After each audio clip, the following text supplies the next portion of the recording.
कि money is a result of some work.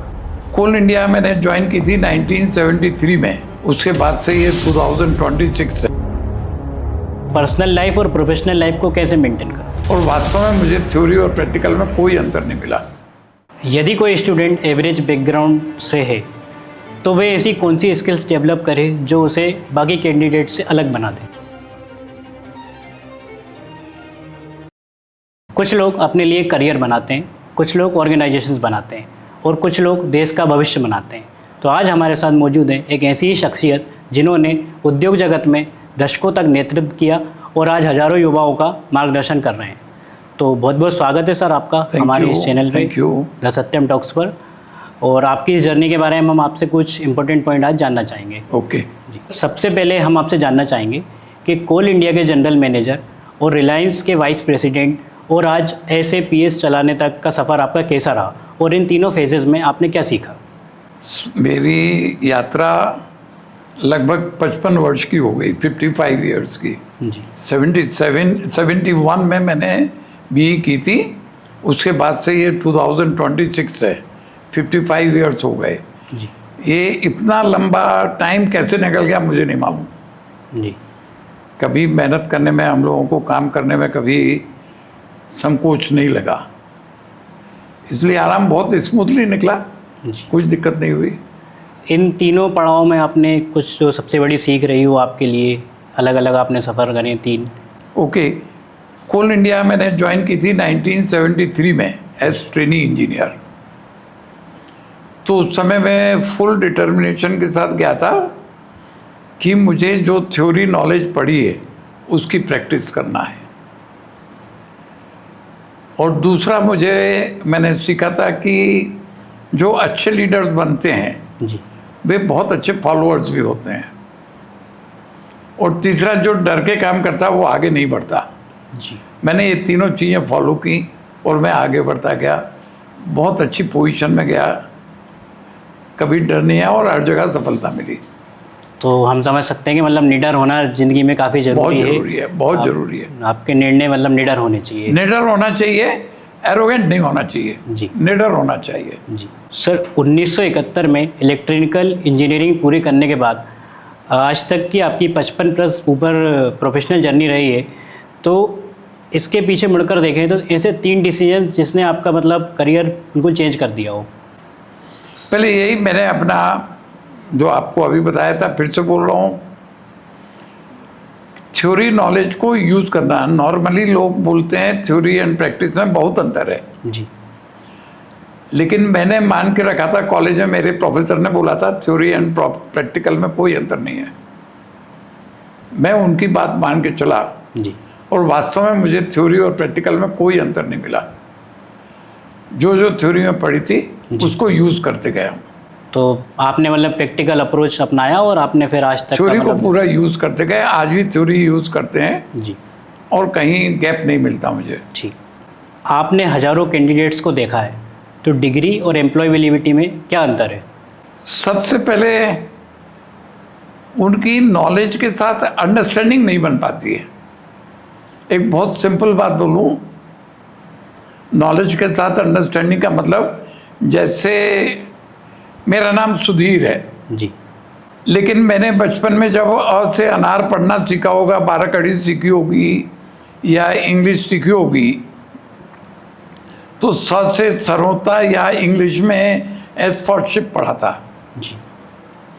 उस समय नहीं था मालूम कि स से सुधीर भी बनता है जी। ये बाद में समझ में आया।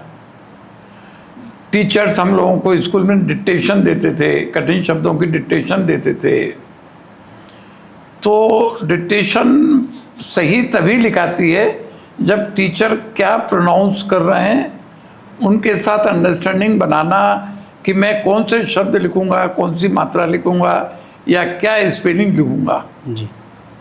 तो सही होता है। तो ऐसे ही रियल लाइफ में जितनी भी थ्योरी पढ़ी है हमने, उसी का अलग अलग कॉम्बिनेशन में यूज़ होता है और उससे नई नई चीज़ें बनती हैं। सर इंडस्ट्री और कॉलेज के बीच का सबसे बड़ा गैप क्या है और स्टूडेंट इस गैप को कैसे ब्रिज कर सकते हैं? ओके, स्टूडेंट सबसे पहले तो डिज़ायर टू वर्क अपनी जगाएं, जी काम करने की इच्छा जगाएं। सेकंड, सेल्फ लर्निंग स्किल को जगाएं। सभी लोगों में सेल्फ लर्निंग स्किल है, लेकिन वे मान बैठे हैं कि नहीं है, मुझे तो जो टीचर सिखाएगा या ट्रेनर सिखाएगा वही मैं कर पाऊंगा। जबकि जन्म से ही बच्चा को कोई सिखाता नहीं है, वह खुद सीखता है, दूसरों को देख देख के नकल करता है या समझ के सीखता है। जी चाहे आप उसको भूख देख लीजिए, चाहे उसे कोई इच्छा पूर्ति करना देख लीजिए, या बोलना देख लीजिए, या चलना फिरना देख लीजिए, सब अपने से करता, वो कोई नहीं सिखाता। फिर ये भ्रम है कि हमको दूसरे लोग सिखाते हैं। दूसरे लोग सिखाते नहीं हैं, दूसरे लोग हमको गाइड करते हैं कि आपको क्या सीखना है। जी सीखते तो हम खुद हैं। और बच्चा मान बैठता है कि जब तक कोई सिखाएगा नहीं, मैं सीखूंगा कैसे। इसलिए वो काम करने में, पहली बार काम करने में डरता है जी कि गलती हो जाएगी। और दूसरा एक सबसे बड़ा गैप है, आजकल मैं देख रहा हूँ, पहले हम लोग जब जनरेशन में तो बहुत ज़्यादा पढ़ते थे हम लोग, अक्सर बच्चे हमारे बैच के अक्सर बच्चे कुछ ना कुछ पढ़ते ही रहते थे। आजकल पढ़ने में बच्चे बहुत कंफ्यूज हो गए हैं, जी पढ़ते नहीं हैं, जिससे कारण उनकी अंडरस्टैंडिंग जल्दी डेवलप नहीं होती। उनको रीडिंग हैबिट्स अपनाना चाहिए और डरना नहीं चाहिए। जी सर, आज एआई के दौर में सब लोग डरे हुए हैं कि एआई जॉब्स खाएगा, तो आपका क्या मानना है कि एआई जॉब्स ख़त्म करेगा या क्रिएट करेगा? एआई जॉब ख़त्म नहीं करेगा। मेरी जो दूर तक दृष्टि जाती है, दूर तक I am able to see, जी एआई जॉब ख़त्म नहीं करेगा। हाँ, स्टेजेस बदल देगा। आज इस स्टेज पे काम हो रहा है, कल उस स्टेज पे काम होगा। काम करने वाले उतने ही रहेंगे। जी जैसे यदि आप अपनी मेमोरीज में, हिस्ट्री में जाएं, वर्ल्ड वॉर 2 के टाइम पर मैकेनाइजेशन बहुत बड़ा था, बहुत मशीनें आई थी। जी तो उस समय भी लोगों में डर पैदा हुआ था कि अब रोजगार नहीं मिलेगा। लेकिन मैकेनाइजेशन के कारण, इंडस्ट्रियलाइजेशन के कारण एम्प्लॉयमेंट बहुत बढ़ा। जी सिमिलरली एआई अकेला एआई नहीं है, एआई के पीछे बहुत बड़ी कोर इंडस्ट्रीज हैं। वे जब तक नहीं डेवलप रहेंगी, उनमें मैन पावर काम नहीं करेगी, तब तक एआई तो एक हिसाब से आप बोलो आउटकम है। जी लाइक एआई से रोजगार खत्म नहीं होगा, बिल्कुल भी नहीं होगा। ठीक है, स्किल्स हमें चेंज करना पड़ेंगी, मतलब आपके कहने के अनुसार कि इंसान को मतलब इम्प्रोवाइजेशन करना पड़ेगा अपने जीवन में। चेंज करना पड़ेगा। Change. इम्प्रोवाइजेशन है, स्किल्स चेंज करना पड़ेगी। आज मान लीजिए मैं इस माइक से काम करता हूँ, इसके लिए स्किल्ड हूँ, कल हो सकता है दूसरे तरह के माइक आ जाएं, मुझे उनको सीखना पड़ेगा। जी सर, लीडरशिप रोल्स में आपने इतने वर्षों तक काम करा, तो एक अच्छे मैनेजर और एक अच्छे लीडर में क्या अंतर है? मैनेजर और लीडर मोर और लेस सेम होते हैं। मैनेजर भी अपनी जगह लीडर होता है, जी लेकिन जो सीनियर लीडर होता है वो दूर का ज़्यादा सोचता है, कल के बारे में ज़्यादा सोचता है। और मैनेजर आज के लिए एग्जीक्यूट करने में, वर्क एग्जीक्यूट करने में, वर्क रिजल्ट देने में मैनेज करता है वर्क को, मैन पावर को। और लीडर हमेशा कल के लिए सोचता है, कल क्या करेंगे, बाद में क्या करेंगे, क्या हमें प्रॉब्लम्स आएंगी, कल की प्रॉब्लम्स। लीडर आगे देखता है ताकि मैनेजर वगैरह उसके आगे पीछे चल सकें। जी, मतलब एक लीडर का ही विज़न मैनेजर फॉलो करते हैं। Yes. ऐसा कह सकते हैं। ठीक सर, एमबीए, इंजीनियरिंग और ग्रेजुएशन करने वाले स्टूडेंट्स की सबसे कॉमन मिस्टेक्स क्या होती हैं जिनकी वजह से उन्हें अपॉर्चुनिटीज़ नहीं मिल पाती? सबसे पहले तो आजकल हम लोगों में एक चेंज आया है, ग्रेजुएट, किसी भी तरह का ग्रेजुएट हो, ही शुड बी कंप्यूटर फ्रेंडली, जी and not only apparently friendly, fast fluent friendly होना चाहिए। कंप्यूटर को यूज़ कर सकता है। कंप्यूटर को यूज़ करना मतलब अकेले सॉफ्टवेयर बनाने वाले नहीं, एनी लिटरेट पर्सन, कोई भी पढ़ा लिखा आदमी है, वो लिखेगा तो अब कंप्यूटर से ही, हाथ से तो रफ वर्क करता है, जी फेयर वर्क करना है तो उसे कंप्यूटर पे, और कंप्यूटर में वे स्पीड से काम नहीं कर पाते हैं। फर्स्ट स्लिपेज इधर है। सेकंड स्लिपेज है कि आजकल पढ़ने में इंटरेस्ट नहीं लेते हैं लोग, इवन न्यूज़पेपर पढ़ने में इंटरेस्ट नहीं लेते हैं, जनरल नॉलेज में बहुत पीछे हैं। जनरल नॉलेज में पीछे होने के कारण वे डिसीजन जल्दी नहीं ले पाते हैं काम करने के लिए, जी भटक जाते हैं। तो इन लोगों को गाइडेंस बहुत चाहिए। यदि गाइडेंस मिलेगी तो हमें इस पीढ़ी पर ज़्यादा भरोसा है, ये लोग मेरी पीढ़ी से ज़्यादा अच्छा काम करके देंगे। जी, तो हमेशा मान सकते हैं अगर वो सोर्सेज ऑफ नॉलेज यूज़ करें तो उनकी डिसीजन मेकिंग भी काफ़ी इम्प्रूव हो जाएगी। यस, जनरल नॉलेज यूज़ करें। और एक और आजकल शायद नहीं बोलते हैं, जिसको हम लोग लाइफ में व्यवहारिकता बोलते हैं, इंग्लिश में एक नया टर्म आ गया है, लाइफ स्किल। जी, और यदि अपने घर में जाएं, पेरेंट्स से पूछें, ग्रैंड पेरेंट्स से पूछें, तो वे बोलेंगे व्यवहारिकता। जी, व्यवहारिकता नहीं है, लाइफ स्किल्स सीखें तो वे कोई भी जॉब में जहाँ भी जाएंगे वे उधर सफल हो जाएंगे। उनमें लाइफ स्किल्स आ जाएगी और सेल्फ लर्निंग, मैं सीख सकता हूँ, मैं कर सकता हूँ, ये कॉन्फिडेंस आ जाएगा, मैं कर लूँगा, ये कॉन्फिडेंस आ जाएगा। तो कोई नए काम, सब लोग, हम ही लोग तो कहते हैं नए काम। जी, जब मैंने अपनी लाइफ स्टार्ट की होगी तो मैंने भी तो नए काम किए, बिल्कुल। लेकिन कॉन्फिडेंस होना चाहिए कि मैं कर लूँगा, तो कर लेंगे। मतलब माइंड सेट भी इस तरीके का रखना चाहिए कि मैं उस चीज़ को, जो चीज़ मैंने शुरू करी है उसको मैं अचीव कर लूँगा। अक्सर नए बच्चे क्या बोलते हैं, या अक्सर कोई भी बच्चे बोलते हैं, वे कर भी लेते हैं तो वे, उनका जवाब होता है सर पक्का नहीं है, कर लूँगा कि नहीं, करने की कोशिश करूँगा, जी, कर नहीं सका, फेल हो जाऊँ तो आप कुछ कहना नहीं। इस डर के कारण वे नहीं करते हैं कि आप कुछ कहोगे। जी, अरे कहेंगे तो एक बार कह लेंगे भाई, गलती हो गई, बाद में बदल लेना आप। जी, लेकिन उस चक्कर में वे करते ही नहीं हैं, तो पीछे रह जाते हैं। जी। सर, आपने आज तक हज़ारों इंटरव्यूज़ कंडक्ट करे होंगे, तो इंटरव्यू के सबसे पहले 60 सेकंड में आप कैंडिडेट में क्या जज करते हैं? बड़ा टिपिकल क्वेश्चन है आपका। जी, हमारे इंटरव्यू चैम्बर में मैं यह सबको बोलता भी हूँ, इंटरव्यूअर आपको इंटरव्यू 2 पार्ट में लेता है। फर्स्ट पार्ट जब आप रूम में एंटर करते हैं, जी, तो कितना कॉन्फिडेंस के साथ आ रहे हैं, आपकी बॉडी लैंग्वेज क्या है, कैसे आप चल रहे हैं, चारों तरफ आपकी ऑब्जर्वेशन क्या है, और आपकी फेस रीडिंग करके वे देख लेते हैं इस कैंडिडेट में पोटेंशियल कितना है। क्योंकि रिज्यूम तो आई है, रिज्यूम के कारण तो आपको अंदर आने की परमिशन मिली है, रिज्यूम में बेसिक क्वालिफिकेशन देख लिए तब आपको परमिशन मिली अंदर आने की। जी, तो अंदर आने के बाद हमने आपको बॉडी लैंग्वेज जज कर ली कि क्या है इसकी नेचुरल। आप सोचते हो कि जब सामने बैठेंगे तभी हम कोई स्टडी करेंगे, जबकि हम देख रहे हैं आपको कई तरीके से, जैसे ही आप हमारी बाउंड्री में आए तब से हम देख रहे हैं। जी, तो जजमेंट हो जाता है कि ये कैंडिडेट हमारे लायक यूज़फुल होंगे या नहीं। तो करीब मोर देन 50% नंबर्स तो हम उसमें दे देते हैं। जी, बचे हुए 40% नंबर हम बैठ के जब आपसे सामने सामने इंटरव्यू लेते हैं तो आपकी थोड़ी नॉलेज, थोड़ा बोलने का तरीका,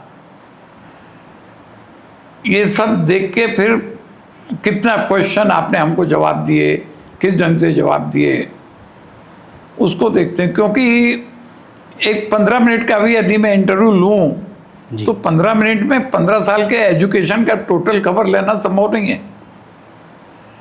एक पुरानी कहावत है ना, हड़िया का एक चावल देखते हैं तो मालूम पड़ जाता है ये चावल पका या नहीं। जी, ऐसे ही 15 मिनट में हम लोग बैठा के थोड़ी सी बातें करते हैं, उससे समझ में आ जाता है कि इस कैंडिडेट को कितनी नॉलेज है और ये काम करने में कितना इंटरेस्टेड है, इसकी लाइफ स्किल्स क्या है, जी, यह टीम में शामिल हो पाएंगे या नहीं, और अपना निर्णय लेते हैं कि क्या है, इसको लेना है कि नहीं लेना है। जी। ये सवाल मैंने आपसे अपने पर्सनल बेनिफिट के लिए भी करा था, क्योंकि ये मैं MBA प्लेसमेंट ड्राइव वगैरह में बैठूंगा, तो मैं ये जानना चाह रहा था कि ऐसी क्या चीज़ें मैं डेवलप करूँ कि मेरा इंटरव्यू में सिलेक्शन हो जाए। आप रीडिंग हैबिट जरूर डेवलप करें, जी, और साथ साथ निडर बने, संकोच करें, मर्यादा करें लोगों की, जी। लेकिन निडर बने। यदि कोई स्टूडेंट एवरेज बैकग्राउंड से है तो वे ऐसी कौन सी स्किल्स डेवलप करे जो उसे बाकी कैंडिडेट से अलग बना दे? सबसे पहले वो अपनी सेल्फ लर्निंग के ऊपर कॉन्फिडेंस लाए कि मैं सीख लूँगा अपने से ऑब्जर्वेशन करके। जी। सेकंड, लाइफ स्किल्स को जरूर प्रैक्टिस करें। लाइफ स्किल्स में 8-10 पॉइंट्स आते हैं, कभी आपको मौका लगा तो मैं बताऊंगा। जी। वो 8-10 पॉइंट यदि करेगा तो उसकी पर्सनालिटी बहुत डेवलप हो जाएगी और वह कुछ भी सीख सकता है, जी। तो काम का आ जाएगा। क्योंकि नॉलेज होने के बाद एवरेज स्टूडेंट किसको बोलते हो आप? जिसके पास नॉलेज कम है। जी। लेकिन जिसके पास नॉलेज बहुत है और यदि उसकी लाइफ स्किल्स नहीं है तो नॉलेज यूज़ नहीं कर पाएगा। तो जिसके पास कम नॉलेज है वो यदि लाइफ स्किल्स का यूज़ करे और अपनी इच्छा पैदा करे कि मुझे तो करना है, वो कर जाएगा। जी। यहाँ पे मेरा एक सवाल हो रहा है आपसे कि अगर कोई व्यक्ति नॉलेजेबल है बट वो एग्जीक्यूट नहीं कर पा रहा है तो उसको आप क्या सलाह देंगे? नॉलेजेबल आदमी को नॉलेज यूज़ करने के लिए हमेशा रेडी रहना चाहिए। उसे ये नहीं सोचना चाहिए मेरे करने से आप सीख जाएंगे तो वो आपकी कला है, जी। लेकिन मैं नहीं कर पा रहा हूँ तो ये मेरे लिए खराब है, जी। मुझे करना चाहिए। आपसे, आपके सीखने से मुझे डरना नहीं चाहिए, पॉजिटिव वे में रहना चाहिए। जी। तो यहाँ पे consistently sir fear of failure भी चलता है कि अगर मैंने कोई चीज़ मतलब जैसे इनिशिएट करी और यदि मैं फेल हो गया तो इस चीज़ को कैसे टैकल करें? ये तो लगा ही रहता है पास फेल होना, जी। क्योंकि जो अटेम्प्ट नहीं कर रहा है वो तो परमानेंट फेल है। जी। जो अटेम्प्ट नहीं कर रहा वो तो परमानेंट फेल है। जी। जो अटेम्प्ट कर रहा है उसकी पॉसिबिलिटी 50-50 की है, लेकिन यदि वो कॉन्शियसली कर रहा है तो उसकी पॉसिबिलिटी 50-50 भी नहीं, पास होने की, सक्सेसफुल होने की 90% हो जाएगी जी। और फेल होने की 10। और वहाँ से यदि बाई चांस वो 10-90 हो जाता है तो सीख के निकलेगा, सेकेंड टाइम पूरा करेगा। मतलब कई बार जो एक्सपीरियंसेस होते हैं वो भी इनवैल्यूएबल हो जाते हैं। वो तो होते ही हैं वैल्यूएबल। जी। सर क्या आपके करियर में कोई ऐसा सेटबैक, डिफ़िकल्ट फेज़ या फेलियर आया हो जिसने मतलब आपके करियर अप्रोच को बिल्कुल बदल के रख दिया हो? नहीं, नॉट एट ऑल। जी। मुझे याद नहीं है एक भी केस। मैं हमेशा स्मूथली बढ़ा हूँ और मुझे याद नहीं है कहीं रुका हूँ। जी। मतलब आपकी गाड़ी निरंतर चलती रही? निरंतर चलती रही है। जी। सर अगर आज आपको किसी स्ट्रगलिंग ऑर्गेनाइजेशन की जिम्मेदारी दी जाए तो सबसे पहले आप क्या डिसीजन लेंगे उसे टर्न अराउंड करने के लिए? देखो, ये बहुत चैलेंजिंग क्वेश्चन है जी। कि कोई स्ट्रगलिंग ऑर्गेनाइजेशन है उसको टर्न अराउंड करना है, और हर आदमी अपने अपने ढंग से करेगा। जी। यदि मेरे लिए कोई ऐसा ऑर्गेनाइजेशन मिलता है तो पहले नंबर तो मैं कूलली स्टडी करूँगा कि ऑर्गेनाइजेशन क्या टारगेट लेके चला था, इसके रिसोर्सेज, मशीन के बारे में साथ में, और मैन पावर के मामले में क्या क्या हैं। जी। उन लोगों से मैन पावर, जितने भी ह्यूमन रिसोर्सेज हैं उनसे, प्लस ऑर्गेनाइजेशन ओनर से, ऑर्गेनाइजेशन ऑपरेटर से बात करूंगा, समझूंगा, और ये सब तीनों चीज़ें समझ के फिर अपना अनुभव मैं उसको बैठाऊंगा कि कहाँ क्या हुआ, जी। और रीऑर्गेनाइज करने की कोशिश करूंगा। जी। सर भारत में एम्प्लॉयबिलिटी क्राइसिस की बात होती है तो आपके नज़र में इसका सबसे बड़ा कारण क्या है और इसको कैसे बदला जा सकता है? एक तो डिज़ायर टू वर्क। हम लोगों में अक्सर आप देखोगे डिज़ायर टू गेट मनी तो है, जी। लेकिन वी ऑल शुड अंडरस्टैंड कि money is a result of some work. यदि कुछ काम करेंगे तो रेवेन्यू पैदा होगी। जी। इसका मतलब रेवेन्यू चाहिए तो मुझे काम करना पड़ेगा। सो काम करने की इच्छा, यदि रेवेन्यू की इच्छा है तो काम करने की इच्छा रखिए। उसके बाद अपनी सेल्फ लर्निंग स्किल जगाइए, पर्टिकुलर जहाँ आपकी शौक है उधर की कोर स्किल्स डेवलप कीजिए और लाइफ स्किल्स को डेवलप कीजिए। आप काम कर निकलेंगे। आपकी ज़रूरत बहुत है, डिमांड बहुत है मार्केट में, ये ना सोचें कि ज़रूरत नहीं है। जी। मेरे पास तो मैं आजकल मेरी जॉब प्लेसमेंट कंपनी है, इंडस्ट्रीज परेशान है अच्छे लड़कों, अच्छे मतलब सूटेबल मैचिंग लड़कों को लेने में, लड़कियों को लेने में, लेकिन सूटेबल मैचिंग लड़के लड़कियां मिलते नहीं हैं। जी। पहले नंबर तो उनकी जनरल नॉलेज एकदम पुअर है, रीडिंग हैबिट नहीं है, कंप्यूटर यूजेज फ्लुएंटली नहीं कर पाते हैं, जो एकदम जब कभी वे किसी कंप्यूटर इंस्टीट्यूट में जाते हैं, पढ़ते हैं, प्रैक्टिस करते हैं, तो उधर उनको फ्लुएंसी के ऊपर ध्यान देना चाहिए, वे कुछ नहीं, उस पर ध्यान नहीं दे पाते हैं। जी। और सेल्फ लर्निंग को कि मैं खुद सीखूंगा, मैं ऑब्जर्व करूंगा तो मैं सीख जाऊंगा, ये यदि वे अपना डिटर्मिनेशन कर लेंगे तो वे आगे बढ़ जाएंगे। तो मतलब अपनी पढ़ाई के साथ साथ टेक्निकल स्किल्स भी बहुत ज़रूरी है उनके। कोर स्किल, सॉफ्ट, पहले नंबर तो सॉफ्ट स्किल जरूरी हैं, कंप्यूटर स्किल जरूरी है, लाइफ स्किल जरूरी हैं और जनरल नॉलेज जरूरी है। सॉफ्ट स्किल्स से हम किन को समझें, मतलब क्या डेवलप? सॉफ्ट स्किल और लाइफ स्किल दोनों अलग अलग हैं। सॉफ्ट स्किल हो गई आपका यूज ऑफ कंप्यूटर, जी। लाइफ स्किल हो गई आपकी व्यवहारिकता, और कोर स्किल्स हो गई कि आप कौन सा काम करना चाहते हैं। वह कंप्यूटर चलाना कोई काम नहीं है, कंप्यूटर चलाना उनके लिए काम है जो सॉफ्टवेयर डेवलप करते हैं, जी। लेकिन हमारे आपके लिए कंप्यूटर चलाना काम नहीं है, ये एक आवश्यकता है, और हम इसको नहीं चला पाएंगे तो काम नहीं होगा। जी। और जनरल नॉलेज, उसको जनरल नॉलेज हमको इनेबल करती है, हमको योग्य बनाती है कि हम डिसीजन कैसे लें। हर काम में डिसीजन लेना पड़ता है, अकेले मैनेजर या ऑफिसर डिसीजन नहीं लेते हैं, इवन एक ऑफिस का प्यून भी डिसीजन लेता जी। है ना। और हम सोचते हैं सिर्फ ऑफिसर डिसीजन लेगा, ऐसा नहीं है। सर, आज के युवाओं के लिए आपका सक्सेस मंत्र क्या है? जॉब करनी चाहिए, बिजनेस करना चाहिए, या फिर स्किल डेवलपमेंट पे ध्यान देना चाहिए? देखिए, तीनों जगह स्किल डेवलपमेंट तो उसे हर जगह करना है, चाहे जॉब करे, जी। चाहे अपना बिजनेस करे, स्किल डेवलप तो करना पड़ेगी। Core skills as well as life skills, दोनों स्किल्स उसको डेवलप करना पड़ेंगी। जी। अब अपनी घरेलू परिस्थितियां और व्यक्तिगत परिस्थितियां, व्यक्तिगत माइंडसेट, इसके ऊपर डिपेंड करता है कि वह एम्प्लॉय बनेगा या एम्प्लॉयर बनेगा। उसकी परिस्थितियों से, उसकी माइंडसेट से वो एम्प्लॉयर या एम्प्लॉय का निर्णय लेगा। हम सलाह नहीं दे सकते हैं कि आप क्या बनो, जब तक कि उस कैंडिडेट से पर्सनली बहुत देर चर्चा हो जाए, तब जरूर हम गाइड करने की पोजीशन में रहेंगे कि आपको क्या करना चाहिए। जी। हम लोग सिर्फ एम्प्लॉयर को या किसी दुकानदार को बिजनेसमैन समझते हैं। नौकरी करने वाले आपकी तो माइंड में क्या है, नौकरी करने वाला दुकानदार है या नहीं? सर, वो तो किसी के लिए काम कर रहा है, तो किसी और की दुकान पे काम कर रहा है, वो दुकानदार कैसे होगा? वो नहीं बनेगा।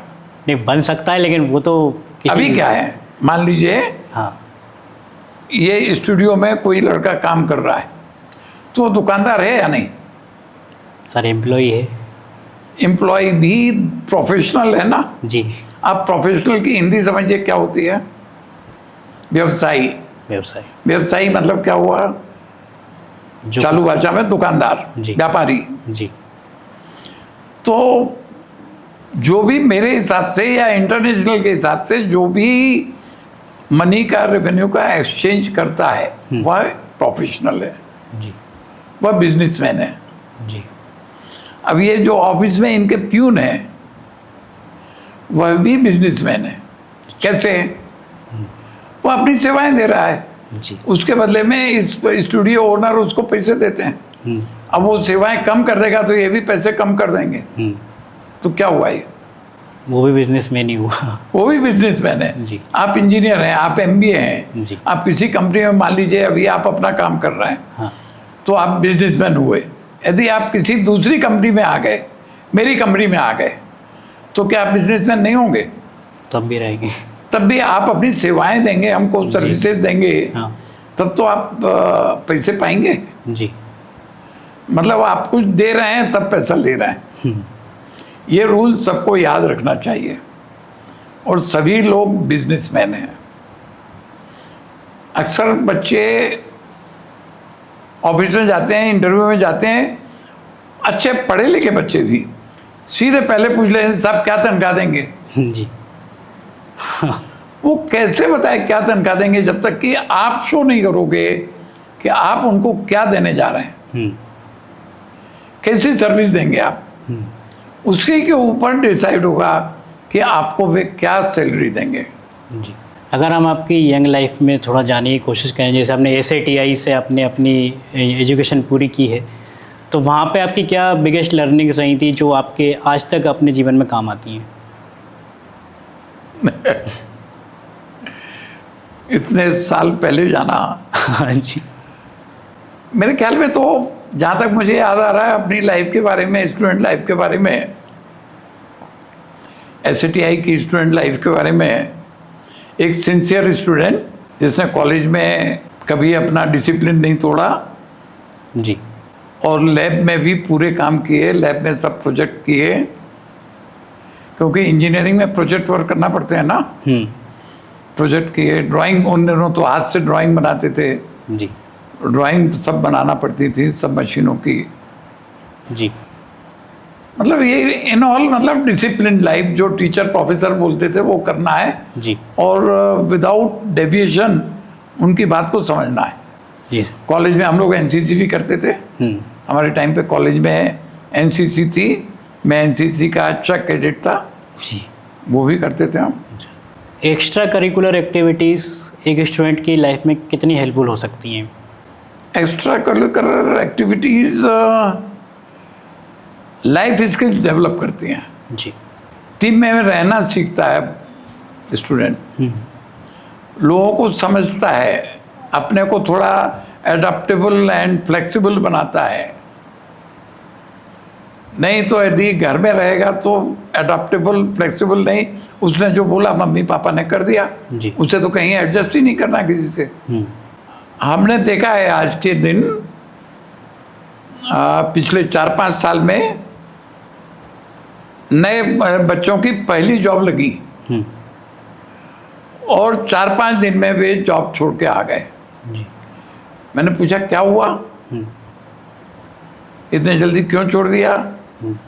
बोलते हैं साहब हमको हमारे मम्मी पापा ने कभी नहीं डांटा, वो तो एम्प्लॉयर वो हमको डांट रहा था। जी।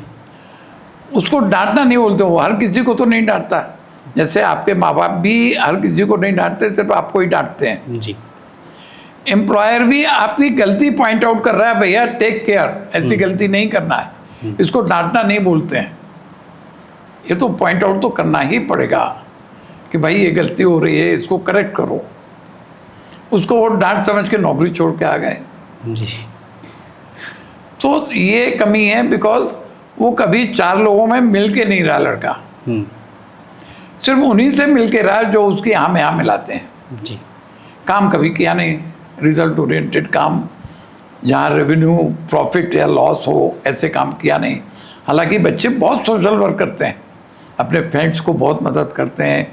किसी फ्रेंड्स के रिलेटिव के हॉस्पिटल में एडमिट हो गया तो उसको बहुत मदद करते हैं, दूसरों को ब्लड डोनेशन चले जाते हैं। लेकिन हर जगह वहीं जाते हैं जहाँ उनकी तारीफ होती है, कहीं ऐसी जगह नहीं जाते हैं जो उनको कुछ गलती भी बता दे या कुछ नया गाइडेंस दे दे, ऐसी जगह नहीं जाने मिलता है।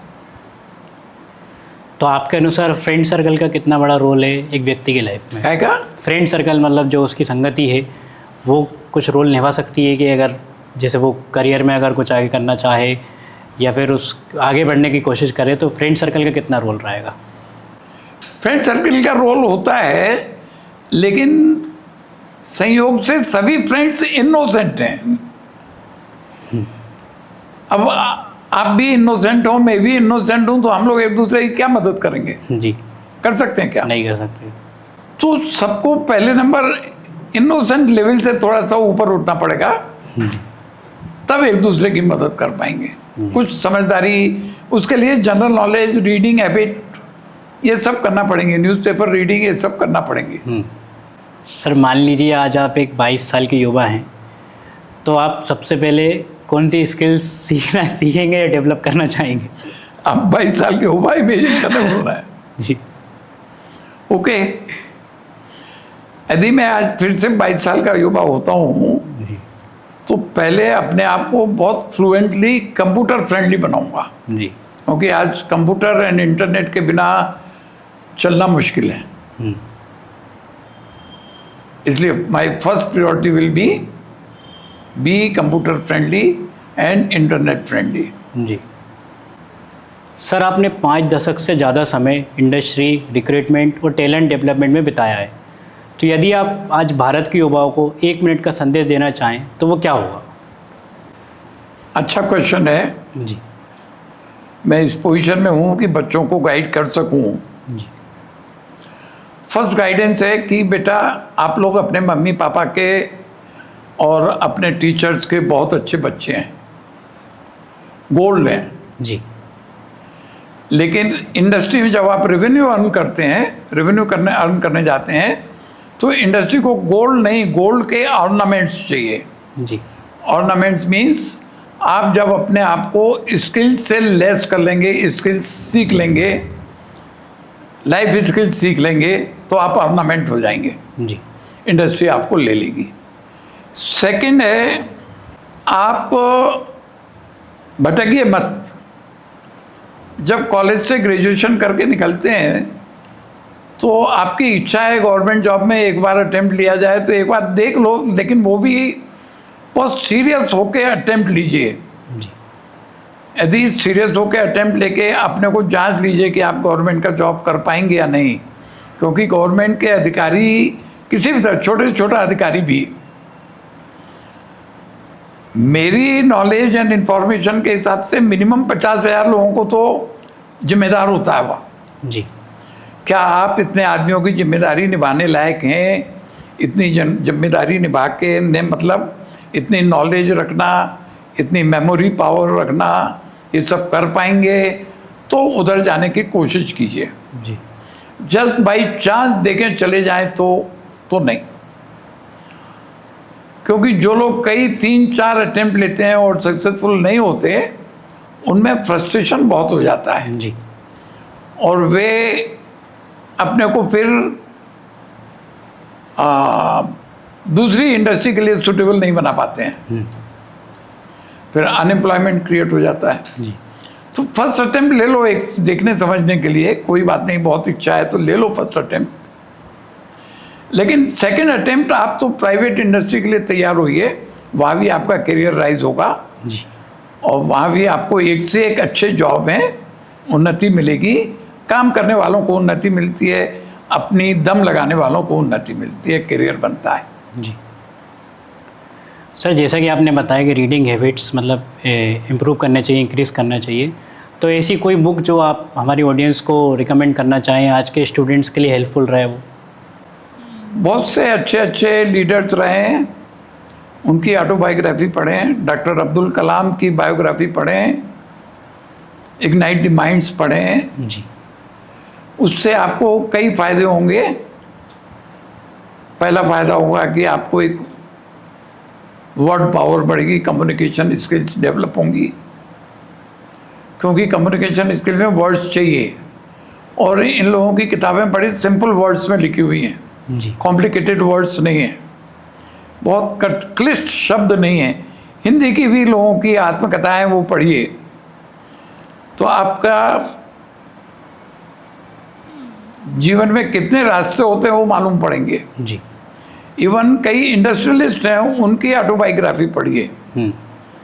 पढ़ने के लिए न्यूज़पेपर तो ज़रूर ही पढ़ें, डेली न्यूज़पेपर में न्यूज़ भी पढ़ें, और अंदर के पेजेस पे जो कई ऑथर्स के अलग अलग आर्टिकल्स आते हैं उनको पढ़ें। आपकी सोचने की शक्ति बढ़ेगी, आप उसको सोच पाएंगे, लॉजिक दे पाएंगे कि ये गलत लिख रहा है या सही लिख रहा है। जी। आप अपनी भी बुद्धि लगाइए, ये गलत है कि सही है, ऐसा नहीं हो सकता है या ऐसा हो सकता है।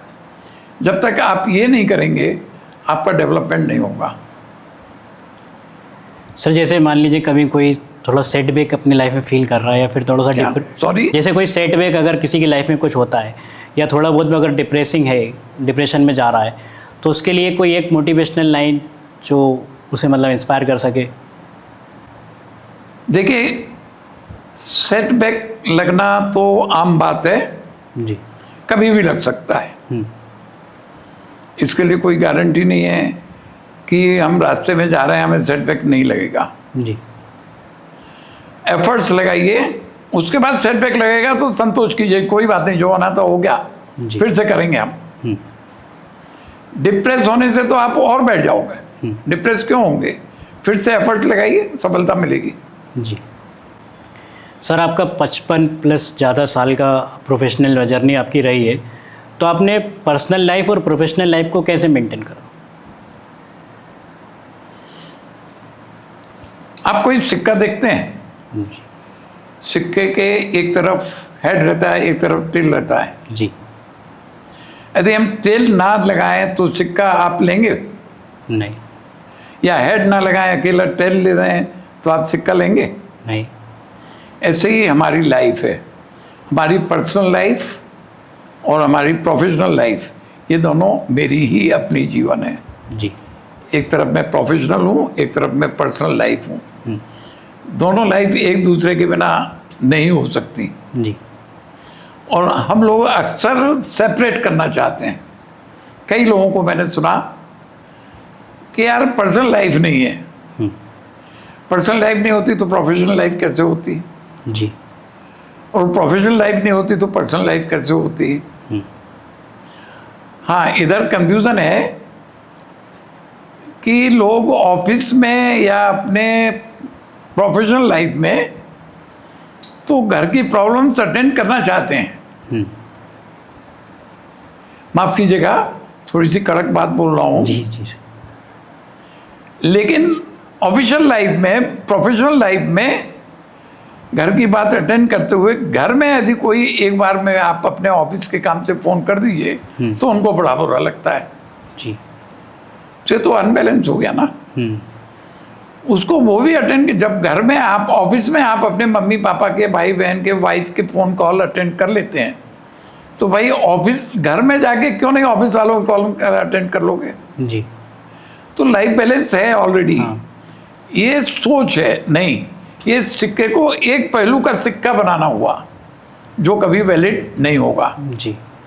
ऐसे लोगों का कभी करियर राइज नहीं होगा। हाँ, आपकी महत्वाकांक्षा क्या है, एम्बिशन क्या है? आपको करियर बढ़ाना है या जहाँ है ठीक है यार? जी। जहाँ है ठीक है यार, तो जितना काम होता है कर दो, उसके बाद छुट्टी। ऐसा तो मजदूर भी नहीं करता। मजदूर से भी आप बोलो जिसका करियर राइज नहीं है, उसको भी यदि घर में कोई खबर दे कि भैया तू एक काम करके आया था, बिगड़ गया, तो वो जवाब देता है अच्छा भैया मैं आ रहा हूँ। बिल्कुल। उसकी लाइफ बैलेंस है। जी। जी। इसलिए सोचने का नज़रिया बदलिए, देखिए आप खुश, आपकी खुशी बढ़ जाएगी। जी। सब लोग चिंता मत कीजिए, ये सिक्के के दो पहलू हैं और ये सिक्का यदि एक पहलू जरा भी घिस गया तो खोटा सिक्का हो जाएगा। आप सभी बच्चों को, जितने भी स्टूडेंट लाइफ में हैं अभी, उनको बोलिए स्टूडेंट लाइफ में सीरियस हों। जी। क्योंकि थ्योरी ही प्रैक्टिस है। थ्योरी प्रैक्टिस कैसे है? मीन्स जो आपके पिताजी आपको गाइड करते हैं जी। वो साक्षात गाइड कर रहे हैं, इसलिए वो थ्योरी नहीं है लग रहा है, वो अपने अनुभवी से आपको सिखा रहे हैं ना। जी। हम लोग लकी हैं कि हमें किताबें मिल गई, वो दूसरों के अनुभव हमें किताब में लिखे मिले हैं। वो थ्योरी अलग नहीं है, दूसरों के अनुभव में जो हमको किताबों में मिले हैं। जी। जिसको किताब मिली है, बुक मिली है, वो बहुत लकी है। जो पढ़ रहा है वो उससे ज़्यादा लकी है। किताबें पढ़िए, दूसरों के आर्टिकल्स पढ़िए, वे थ्योरी ही हैं। और थ्योरी कहाँ से आई है? उनके जीवन के प्रैक्टिकल से। जी। वही थ्योरी है। जी सर। हमको गाइड करती है। जी।